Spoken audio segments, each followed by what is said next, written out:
બરાબર, એવા થવા દેવાનું થતું. આપણે કોઈને અન્યાય કરવા માંગતા નથી અને આપણે કોઈ રજવાડા કોઈને આંચકી નથી લીધા. આ લોકશાહી છે, બરાબર, લડવાનો બધાને અધિકાર છે, બરાબર.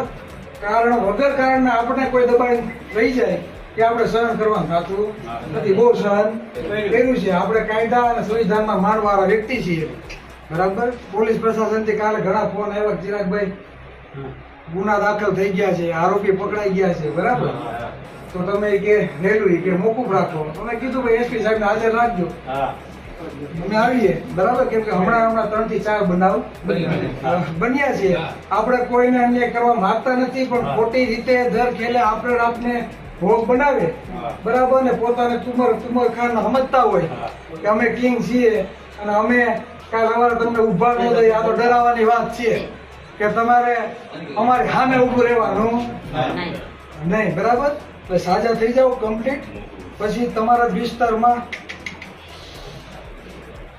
આમાં ફ્રેક્ચર આવ્યું કે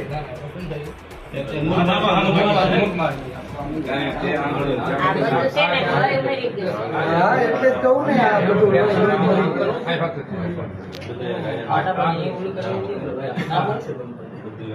સમાજે થોડીક હિંમત રાખવાની જરૂર છે, બરાબર, અને અંદરથી ડરનો માહોલ કાઢવાની જરૂર છે.